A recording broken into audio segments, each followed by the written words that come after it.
Bank खाते में DBT के माध्यम से हस्तांतरित की जाएगी। 2 साल विकास के, हेमंत संग विश्वास के।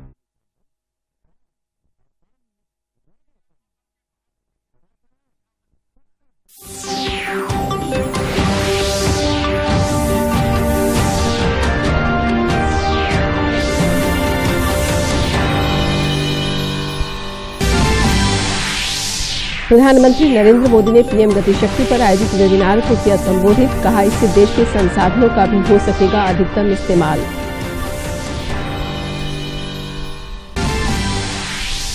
झारखंड विधानसभा के बजट सत्र का आज दूसरा दिन। कार्यवाही शुरू होने के पहले विधायकों ने अपने अपने क्षेत्र के मुद्दों को लेकर परिसर में किया प्रदर्शन। झारखंड में कोरोना संक्रमण के मामलों में लगातार दिख रही गिरावट। पिछले 24 घंटे में मात्र 26 मरीज मिले। कुल सक्रिय मामलों की संख्या 500 से नीचे पहुंची। और आज मनाया जा रहा है राष्ट्रीय विज्ञान दिवस। आजादी का अमृत महोत्सव के तहत आयोजित विज्ञान सर्वत्र पूज्यते का होगा समापन।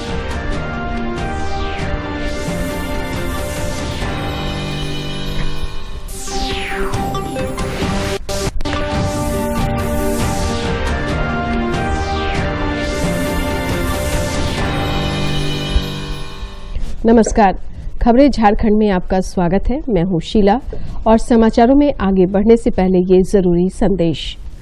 कोरोना वायरस के नए स्वरूप ओमिक्रॉन को देखते हुए आपसे अपील है कि सतर्क रहें और पूर्ण टीकाकरण कराएं। 15 से 18 वर्ष के किशोरों और अन्य लोगों के टीकाकरण में भी मदद करें। सुरक्षित रहने के लिए कृपया 3 सरल उपायों का पालन अवश्य करें। मास्क पहनें, 2 गज की सुरक्षित दूरी बनाए रखें, हाथ और चेहरा साफ रखें। कोविड से संबंधित किसी भी जानकारी और मार्गदर्शन के लिए राष्ट्रीय हेल्पलाइन नंबर 011-2397-8046 और 1075 पर संपर्क करें।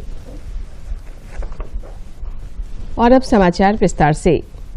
प्रधानमंत्री नरेंद्र मोदी ने आज वीडियो कॉन्फ्रेंसिंग के माध्यम से गतिशक्ति के विजन और बजट 2022 के साथ इसके समन्वय पर आयोजित एक वेबिनार को संबोधित किया। प्रधानमंत्री ने कहा कि देश में आधुनिक इंफ्रास्ट्रक्चर का निर्माण भारत की नींव को मजबूत करेगा और PM Gati Shakti national master plan इसका एक महत्वपूर्ण माध्यम है।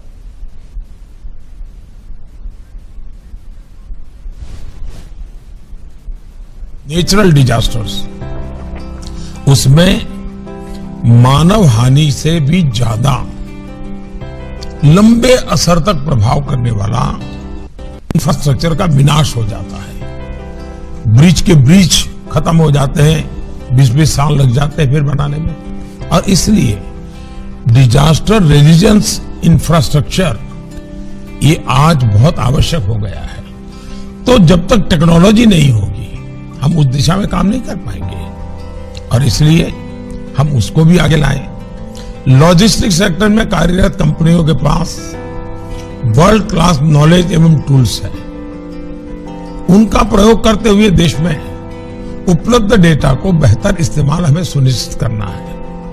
साथियों, गति शक्ति इंफ्रास्ट्रक्चर क्रिएशन में सही मायने में पब्लिक प्राइवेट पार्टनरशिप सुनिश्चित करेगी, जो इंफ्रास्ट्रक्चर प्लानिंग से लेकर डेवलपमेंट तथा यूटिलाइजेशन स्टेज तक होगी। इस वेबिनार में इस बात पर भी मंथन होना चाहिए कि किस प्रकार प्राइवेट सेक्टर सरकारी व्यवस्था के साथ मिलकर बेहतर आउटकम्स हासिल कर सकते हैं। आप सभी वेबिनार के दौरान सभी मुद्दों पर गहराई से चर्चा करेंगे, मेरा पूरा विश्वास है। साप्ताहिक अवकाश के बाद आज विधानसभा के बजट सत्र की शुरुआत हुई। 1 मार्च को महाशिवरात्रि का अवकाश रहेगा, जिसके बाद 2 तारीख से सदन नियमित चलेगी। 3 मार्च को राज्य का वार्षिक आम बजट पेश होगा। भाजपा विधायकों ने विधानसभा के मुख्य द्वार पर प्रदर्शन किया। भारतीय जनता पार्टी के विधायक 26 महीने के बाद भी पार्टी विधायक दल के नेता बाबूलाल मरांडी को नेता प्रतिपक्ष का दर्जा नहीं दिए जाने से नाराज हैं।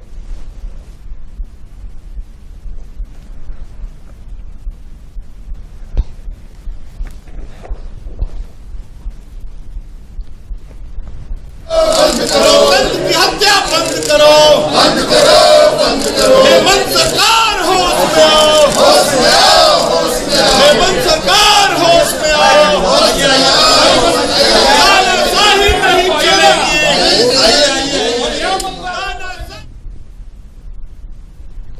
कांग्रेस विधायक दीपिका पांडे सिंह ने कहा है कि विपक्षी विधायकों को सदन की कार्यवाही को सुचारू रूप से चलाने में मदद करना चाहिए।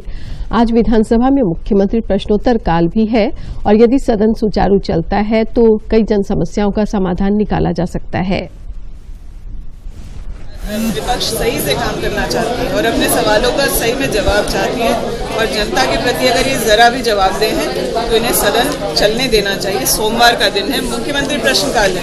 इन्हें ये चुन के जनता ने इसलिए भेजा है कि यहाँ आकर के सवाल पूछें और जनता के हित में जवाब दें। अब अगर तमाशा करना और भजन कीर्तन करना भाजपा विधायक अपर्णा सेनगुप्ता ने जामताड़ा में बराकर नदी में हुई नाव दुर्घटना का मामला उठाते हुए विधानसभा के मुख्य द्वार पर धरना पर बैठी। उन्होंने मांग की है कि निरसा और जामताड़ा को जोड़ने के लिए यदि पुल बन गया होता तो आज ये हादसा नहीं होता। उन्होंने कहा कि इस मुद्दे को लेकर वो लंबे समय से मांग उठा रही हैं। कुछ नहीं हुआ है, इसलिए पुनः फिर आज हमको धरना में बैठना पड़ा इस तरह से मांग को लेके, क्योंकि ये बहुत दर्दनाक घटना है।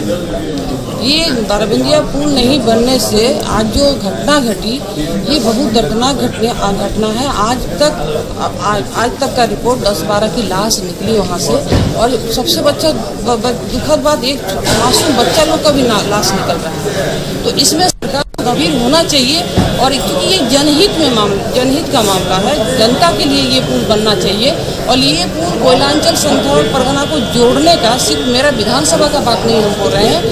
मेरा निरसा विधानसभा और जामताड़ा की दूरी एकदम बहुत कम हो जाएगा और संथाल परगना कोयलांचल को जोड़ने का ये पुल है। लगातार हम विधानसभा से बाहर से लेके अंदर तक हम अपना बात को रखें कि जल्द से जल्द बाराबंदिया पुल बनवा दें, क्योंकि हमको कांग्रेस विधायक अंबा प्रसाद ने विस्थापन आयोग के गठन की मांग को लेकर आज विधानसभा के मुख्य द्वार पर धरना दिया।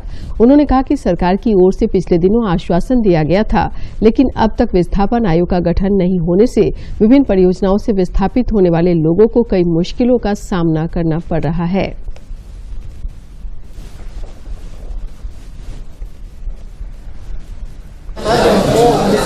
इधर से जाना टेंशन में क्यों? फोन आ रहा है, सोचो फोन कैसे उठाए? इधर भाई थोड़ा पीछे हाथ उठा दो।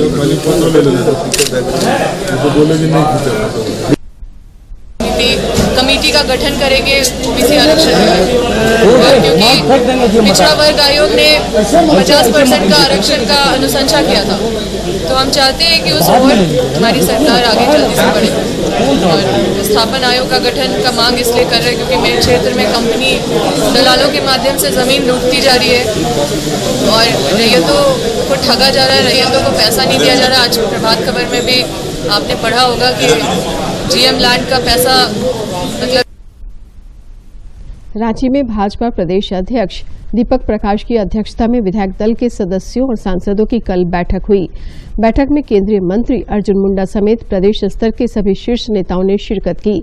बाद में प्रदेश अध्यक्ष दीपक प्रकाश के नेतृत्व में भाजपा के एक प्रतिनिधिमंडल ने राजभवन जाकर राज्यपाल से मुलाकात की और विधानसभा में विधायक दल के नेता बाबूलाल मरांडी को नेता प्रतिपक्ष का दर्जा दिए जाने की मांग की।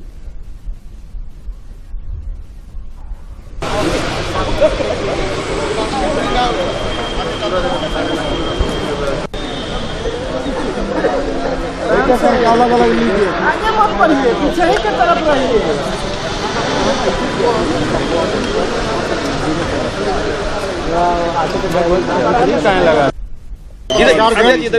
सम्मानित मीडिया बंधुओं, आज भारतीय जनता पार्टी की विधायक दल की बैठक, साथ में झारखंड के सभी सांसद और हमारे पार्टी के महामंत्री की लगातार 2 घंटे तक बैठक। और इस बैठक के बाद हम लोगों ने एक निष्कर्ष में आया है कि जिस प्रकार विधानसभा के चुनाव के 2 वर्ष हो चुके हैं, 26 महीने, और भारतीय जनता पार्टी ने विधायक दल के नेता के रूप में, विधायकों ने विधायक दल के नेता के रूप में श्री बाबूलाल मरांडी को निर्वाचित किया और इसकी जानकारी और सूचना लिखित विधानसभा के अध्यक्ष को दिया गया। लगातार 2 वर्ष होने के पश्चात भी विधानसभा के सम्मानित अध्यक्ष ने कोई निर्णय नहीं लिया है और निर्णय नहीं लेकर के संवैधानिक मर्यादाओं का उल्लंघन किया है। हम मानते हैं कि लोकतंत्र में सबसे पवित्र मंदिर विधानसभा होता है और वहाँ विपक्ष के नेता की बहुत बड़ी भूमिका होती है। केवल विधानसभा के अंदर नहीं होती है, राज्य के कई ऐसे संवैधानिक संस्थाओं के गठन में, चाहे सूचना आयुक्त का हो, उनके सदस्यों का हो, लोकायुक्त का हो, ऐसे लोगों की जो नियुक्ति होती है वो विपक्ष के नेता के सहमति पर होती है।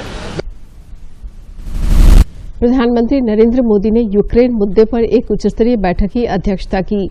बैठक में विदेश मंत्रालय के अधिकारियों ने प्रधानमंत्री को यूक्रेन के ताजा हालात की जानकारी दी। प्रधानमंत्री ने इस दौरान अधिकारियों को आवश्यक दिशा निर्देश भी दिए। इधर ऑपरेशन गंगा के तहत यूक्रेन में फंसे भारतीयों की सफल वापसी के लिए अभियान जारी है।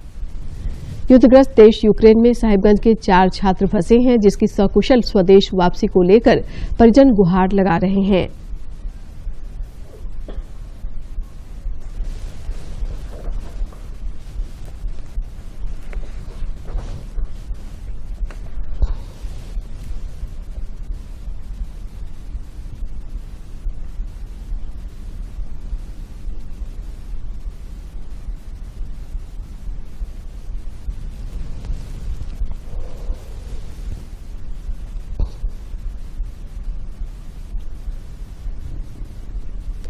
सरस्वती पूजा के विसर्जन के दिन मारे गए दिवंगत रूपेश पांडे की माता उर्मिला पांडे एवं पिता सिकंदर पांडे ने आज रांची में मुख्यमंत्री हेमंत सोरेन से मुलाकात कर न्याय की मांग की। उन्होंने इस मामले की जांच सीबीआई से कराने का आग्रह किया। वहीं मुख्यमंत्री ने आश्वस्त किया कि सरकार परामर्श के बाद इस पर निर्णय लेगी। उन्होंने कहा कि रूपेश मामले की सुनवाई फास्ट ट्रैक कोर्ट में की जाएगी। मुख्यमंत्री ने रूपेश की मां को जीवन यापन की स्थायी व्यवस्था करने के लिए हजारीबाग के उपायुक्त को भी निर्देश दिया। इस दौरान विधायक उमाशंकर अकेला, सुदिव्य कुमार सोनू और अन्य लोग मौजूद थे। देश भर में कोरोना की हालत पस्त होती जा रही है। पिछले 24 घंटे के दौरान 8,013 नए मामलों की पुष्टि हुई है, जबकि उससे दोगुने की संख्या में 16,765 कोरोना वीरों ने कोविड महामारी को शिकस्त देकर जिंदगी की जंग जीती है। देश में फिलहाल कोरोना के 1,02,601 सक्रिय मामले शेष हैं। इधर झारखंड में भी कोरोना संक्रमण का आंकड़ा लगातार घट रहा है।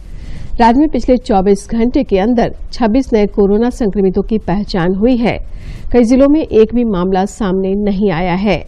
राजधानी रांची में 3 संक्रमित पाए गए हैं।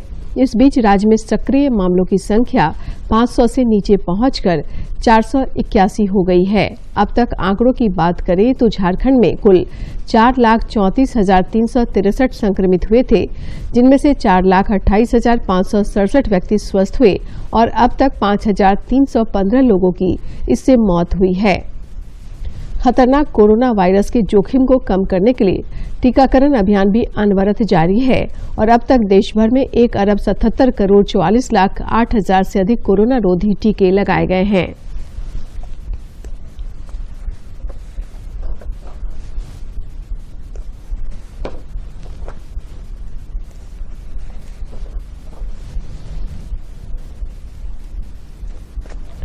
भारत ने श्रीलंका से 3 T20 मैचों की श्रृंखला 3-0 से जीत ली है। कल रात धर्मशाला में तीसरे और अंतिम मैच में भारत ने श्रीलंका को 6 विकेट से हरा दिया। श्रीलंका ने पहले बल्लेबाजी करते हुए कप्तान डासुन शनाका के 74 रन की बदौलत 146 रन बनाए। जवाब में भारत ने 4 विकेट खोकर 17वें ओवर में लक्ष्य प्राप्त कर लिया। साइक्लोनिक सर्कुलेशन और झारखंड होकर नागालैंड तक एस्ट्रोटर्फ लाइन गुजरने के कारण कल रांची सहित पूरे राज्य के मौसम में अचानक परिवर्तन देखा गया। कई इलाकों में बारिश के साथ 40 किलोमीटर प्रति घंटा की रफ्तार से हवा चली। मौसम में आए इस बदलाव के कारण तापमान में गिरावट देखी गई। रांची के तापमान में 5 डिग्री सेल्सियस तक की गिरावट दर्ज की गई। मौसम विज्ञान केंद्र रांची के अनुसार सर्कुलेशन का असर खत्म हो गया है, जिस वजह से आने वाले दिनों में मौसम साफ रहेगा। 4 मार्च को हल्के से मध्यम दर्जे के बादल छाए रहने के आसार हैं। आजादी का अमृत महोत्सव के तहत केंद्रीय खनन एवं ईंधन अनुसंधान संस्थान CSIR धनबाद में अखिल भारतीय विज्ञान महोत्सव विज्ञान सर्वत्र पूज्यते का आयोजन हुआ, जिसमें विद्यार्थियों ने काफी रुचि दिखाई। CSIR केंद्रीय खनन एवं ईंधन अनुसंधान संस्थान धनबाद में सप्ताह भर चलने वाले इस अखिल भारतीय विज्ञान महोत्सव विज्ञान सर्वत्र पूज्यते में विज्ञान के विकास और सफर को बखूबी प्रदर्शित किया गया। इतना ही नहीं, इस दौरान विशेषज्ञों ने विज्ञान तकनीक और भूमिगत खानों में रोबोटिक्स के इस्तेमाल तथा ड्रोन तकनीक जैसे विविध विषयों पर अपने विचार भी साझा किए। सेफ्टी जो बड़ा एक्सीडेंट से कम आएगी और प्लस एनवायरनमेंट जो बताया, जो ऑटोमेटिक एनवायरनमेंट दिया तो लो कॉस्ट में एंड उसका जो कम वाटर यूज करके और उसका जो इलेक्ट्रिसिटी कम तो इससे क्या होगा, पूरा बेनिफिट होगा। वो सिग्नल हमारा सोलेनोइड वाल्व में आएगा, सोलेनोइड वाल्व हमारा सिग्नल देगा और हमारा स्प्रिंकलर सिस्टम एक्टिव हो जाएगा सर। ये एफटी रिएक्टर है जिसमें कोबाल्ट और एल्यूमिना बेस्ड कैटलिस्ट यूज किया गया है। रिएक्शन करने के लिए 250 डिग्री सेंटीग्रेड और 30 to 50 बार प्रेशर यूज किया गया है इसमें। सप्ताह भर के इस आयोजन के दौरान हर दिन अनेक माध्यमों से ज्ञान विज्ञान के महत्व को प्रदर्शित भी किया गया। आजादी का अमृत महोत्सव के तहत आयोजित इस अखिल भारतीय विज्ञान महोत्सव के दौरान आगंतुकों ने विज्ञान प्रदर्शनी भी देखा और आयोजन को लाभप्रद तथा रुचिकर बताया। अगर एक घर में 1 लीटर पानी वेस्ट हो रहा है रोज, तो इंडिया में कितने सारे घर है जिससे पानी वेस्ट हो रहा है। तो हमारे प्रोजेक्ट में कि हम पानी की बचत कनेक्ट करना होगा सर, गूगल असिस्टेंट या सर कुछ भी बोल करके सर अपने फैमिली मेम्बर से सर डायरेक्ट मुझसे कांटेक्ट कर सकते हैं। और सर उनको अगर स्टिक अगर ये ज़्यादा अगर हेवी लग रहा है सर, ये फोल्डेबल व्हील्स है सर, फोल्ड करके सर इजीली फिर यूज़ कर सकते हैं। अगर ज़्यादा हेवी यूज़ करते करते अगर उन्हें लगे। More hiking prices of petrol can lead to hindrance to the development of our country, and for that methanol can be show some crucial part. विज्ञान सर्वत्र पूज्यते के तहत प्रत्येक दिन अलग अलग थीम पर यहाँ चर्चा भी की गई। खान सुरक्षा महानिदेशक प्रभात कुमार समेत सिम्फर के वैज्ञानिकों और धनबाद स्थित विभिन्न कार्यालयों के प्रतिनिधि और स्कूल कॉलेज के विद्यार्थी तथा शिक्षकगण भी इसमें शामिल हुए। धनबाद से अजय सिन्हा के साथ मैं दिवाकर कुमार। दूरदर्शन झारखंड पर पल पल की खबरों से जुड़े रहने के लिए आप हमारे social media platform Twitter, Facebook और यूट्यूब से जुड़ सकते हैं, क्योंकि खबरों से जितना बाखबर रहना जरूरी है, उससे ज्यादा जरूरी है सटीक, संतुलित और निष्पक्ष समाचार। हमारा ट्विटर हैंडल है DD न्यूज झारखंड और फेसबुक पेज है RNU DDK। आप हमें YouTube channel Jharkhand DD news पर भी देख और सुन सकते हैं। धनबाद स्थित IIT ISM प्लेसमेंट के मामले में नित्य नए कीर्तिमान गढ़ रहा है। ये उच्च कोटि का संस्थान अपनी स्थापना के तकरीबन 100 वर्ष पूरे करने वाला है। IIT ISM धनबाद में है, जिसकी स्थापना 1926 में हुई है और करीब 100 साल अब इस संस्थान के पूरे होने जा रहे हैं।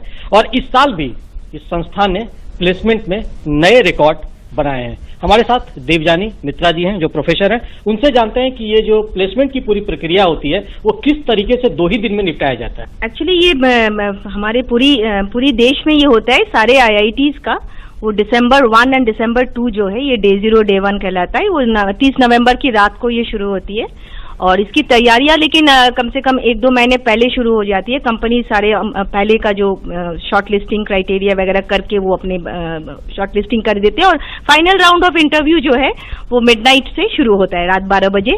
तो उसके लिए जो है सारे कंपनीज पहले से हम लोग को शेड्यूलिंग करना और उसको स्लॉट्स देना, फिर कैसे, बिकॉज कुछ बच्चे होते हैं जो मल्टीपल कंपनीज में शॉर्ट लिस्टेड होते हैं, तो उनको शेड्यूल करना एक साथ में, 12 घंटे के बाद रिजल्ट अनाउंस होता है, फिर वो स्लॉटिंग 4 स्लॉट में वो हम लोग प्रोसेस को करते हैं।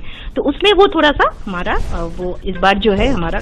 तो देवजानी मित्रा जी जिस तरीके से अपना काम करती हैं, तो उनके सहयोग के लिए यहाँ पर बाकायदा एक SCPT टीम बनाई गई है और उसमें लगभग 16 लड़कों की टीम है जो यहीं पर शिक्षा ग्रहण करती हैं। उस टीम के कुछ लड़कों से मैं बात करता हूँ कि किस तरीके से ये अब कल के डेट में इनका भी प्लेसमेंट होगा, लेकिन अभी ये प्लेसमेंट देने वाले बने हुए हैं। जब भी कोई कंपनी आती है तो उसके लिए हम लोग CDC टीम, जो हम लोग का जो टीम है, वो हम लोग पूरे कैरियर डेवलपमेंट सेंटर को हम लोग सपोर्ट करते हैं, उनके हेल्प करते हैं। और जैसे हम लोग एक माध्यम बनते हैं कि हम जो स्टूडेंट लोग हैं, जितने भी स्टूडेंट्स हैं जिनको प्लेसमेंट में बैठना है, और जो CDC है हमारी, उनके बीच का जो मीडिएटिंग वाला काम होता है कि उनके बीच में इंफॉर्मेशन जो भी बीच में हम एक्सचेंज होता है, कम्युनिकेशन मैसेंजर की भूमिका निभाते हैं। हमारे साथ टीम के दूसरे सदस्य, किस तरीके से इस बार प्लेसमेंट और कितना बेहतर प्लेसमेंट रहा है? पिछले बार के कंपैरिजन में काफी बढ़िया प्लेसमेंट हुआ है, बिकॉज पिछले कोविड के कारण काफी कुछ डिजिटली और बहुत सारे स्टार्टअप्स कंपनी और नया आईटी सेंटर सब राइज हुआ, तो जिसके कारण प्लेसमेंट पे काफी असर दिखा है। मैं कहूँ तो मैक्सिमम नंबर ऑफ ऑफर इस बार जियो ने दिया है। अगर सारी सब्सिडरीज को मिलाया जाए जियो को, टोटल नंबर ऑफ ऑफर्स जियो ने 49 सेलेक्ट किए हैं, और उसके बाद माइक्रोसॉफ्ट जिसका 40 है, एंड थर्ड में आता है ओएनजीसी जो कि पीएसयू है, और उसने पीएसयू में से highest number of offers ONGC ने ही दिया है, जिसका काउंट है 30। तो पीएसयू कंपनी जो भारत सरकार की है, उन्होंने भी अपना रोल अदा किया और उन्होंने भी प्लेसमेंट में जो यहाँ के विद्यार्थी हैं उनको लिया है। किस तरीके से जो हम कहते हैं कि एक अमाउंट में लोगों का इंटरेस्ट रहता है कि आईएसएम में इस बार सबसे ज्यादा किसको पैसा मिलेगा, तो वो किस लड़के को मिला है और कितना? He is from integrated MNC tech and he is from Amazon Dublin, which he plays, and the amount is 1.5 crore rupees in INR, and it is the international placement of from IT industry. तो IT industry में इस बार देख रहे हैं किस तरीके से बेहतर प्लेसमेंट हुआ है। प्लेसमेंट टीम में यहाँ की लड़कियां भी शामिल हैं, और लगातार ये कहा जाता है कि बिना लड़कियों के या आधी आबादी के किसी भी चीज में विकास नहीं हो सकता है, तो इनकी भी भूमिका बहुत बड़ी है। किस तरीके से आप लोगों ने अपनी भूमिका निभाई? जैसे कि प्लेसमेंट टीम में हमारा ये काम था कि जितने भी प्लेसमेंट मतलब एचआर और जो भी स्टूडेंट्स के बीच में जो भी कोऑर्डिनेशन होता था कोई भी कंपनी के लिए, सारे टेस्ट कंडक्ट करवाने या इंटरव्यू कंडक्ट करवाने हैं, तो उसमें हम लोग सारी हेल्प करते थे। जितना भी मैनेजमेंट होता था वो सारा काम हम लोग करते थे, और बाकी कोई भी क्वेरीज होती थी या फिर नई कंपनीज को इन्वाइट करना होता था थ्रू सीडीसी, हम लोग हेल्प करते थे नई कंपनीज के लिए। पहले कहा जाता था कि लड़कियां इंजीनियरिंग के क्षेत्र में उतना नहीं आती हैं, अगर वो प्रेफर करती हैं 10+2 के बाद तो कुछ तो मेडिकल का प्रोफेशन, लेकिन अब लड़कियां भी बहुत आगे आ रही हैं।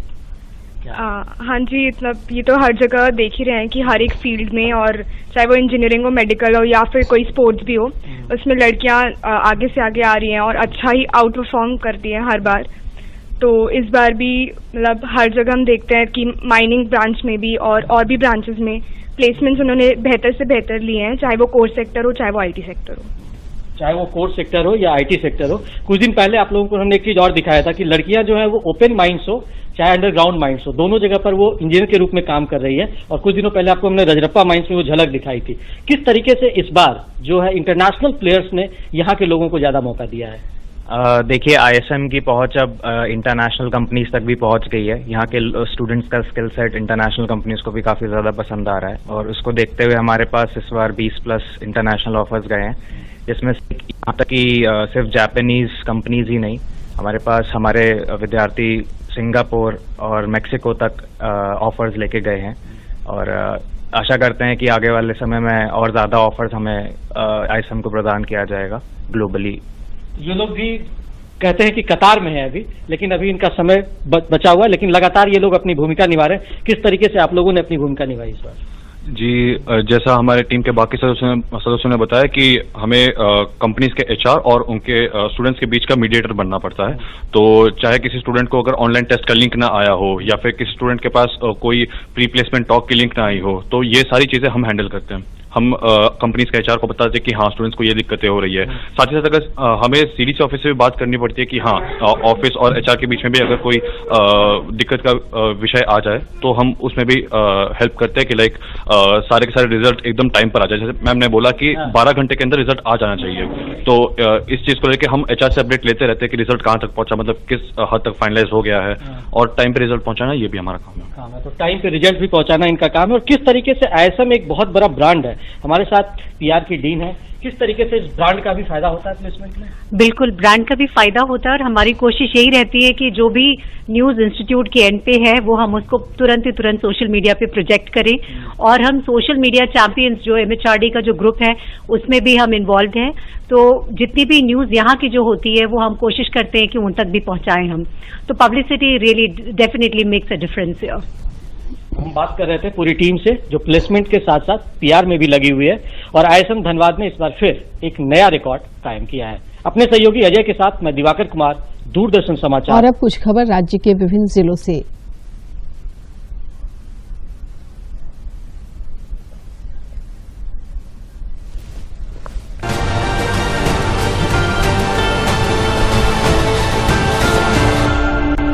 कांग्रेस के प्रदेश अध्यक्ष राजेश ठाकुर ने रांची के शहीद चौक स्थित शहीद स्थल पर महानगर कांग्रेस कमेटी के डिजिटल सदस्यता अभियान की शुरुआत की तथा पार्टी से अधिक लोगों को जोड़ने पर बल दिया। इधर रांची जिला कांग्रेस कमेटी के डिजिटल सदस्यता अभियान का आगाज चंदबे हुंदुर में संपन्न हुआ। आजसू अध्यक्ष सुदेश महतो ने पलामू के हरिहरगंज में बाबू जगदेव प्रसाद शताब्दी जयंती समारोह के अवसर पर आयोजित कार्यक्रम में शिरकत की तथा हरिहरगंज बस स्टैंड के समीप क्रांति के जनक बाबू जगदेव प्रसाद जी के स्मारक स्थल का भूमि पूजन किया। सिमडेगा के उपायुक्त ने पुलिस अधीक्षक के साथ पुलिस केंद्र सिमडेगा में पुलिस बल की सुविधा के लिए कैंटीन सुविधा का शुभारंभ किया। इस मौके पर अनेक लोग उपस्थित थे।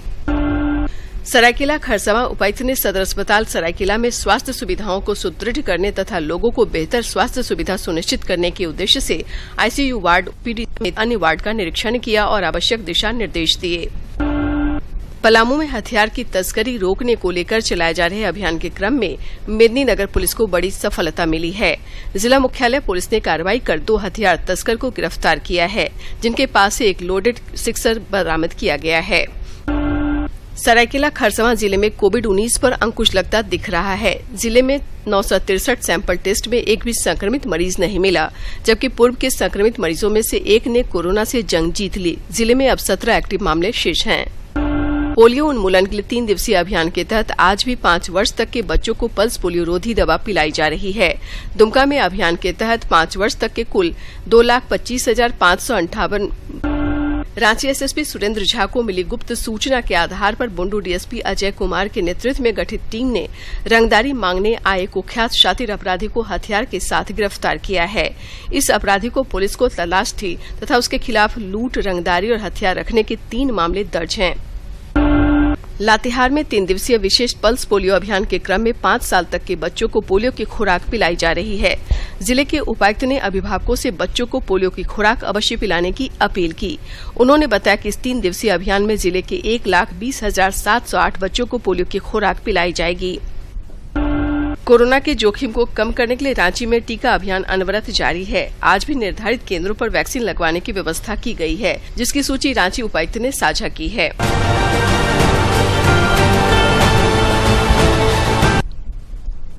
और अब अंत में मुख्य समाचार एक बार फिर। प्रधानमंत्री नरेंद्र मोदी ने पीएम गतिशक्ति पर आयोजित वेबिनार को किया संबोधित। कहा, इससे देश के संसाधनों का भी हो सकेगा अधिकतम इस्तेमाल। झारखंड विधानसभा के बजट सत्र का आज दूसरा दिन। कार्यवाही शुरू होने के पहले विधायकों ने अपने अपने क्षेत्र के मुद्दों को लेकर परिसर में किया प्रदर्शन। झारखंड में कोरोना संक्रमण के मामलों में लगातार दिख रही गिरावट। पिछले 24 घंटे में मात्र 26 मरीज मिले। कुल सक्रिय मामलों की संख्या 500 से नीचे पहुंची। और आज मनाया जा रहा है राष्ट्रीय विज्ञान दिवस। आजादी का अमृत महोत्सव के तहत आयोजित विज्ञान सर्वत्र पूज्यते का होगा समापन।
नमस्कार, डॉक्टर स्पीक के आज के इस अंक में आप सभी दर्शकों का स्वागत है। मैं हूं विनीता। हम सभी जानते हैं कि हमारा शरीर हमारे लिए कितना बहुमूल्य है और इसे बनाए रखना हमारी जिम्मेवारी है। इसी के साथ हम जानते हैं कि कोरोना आज हमारे पूरे देश में, साथ ही साथ पूरे विश्व में एक तेजी से फैल रहा है। इसके बचाव के लिए हम बहुत सारी ऐसी चीजें हैं, साथ ही साथ हमारी भारत सरकार बहुत सारे ऐसे नियम, कानून और गाइडलाइन हैं जो लाई है ताकि हम स्वस्थ रहें। चलिए आज हम जानेंगे कि किस तरीके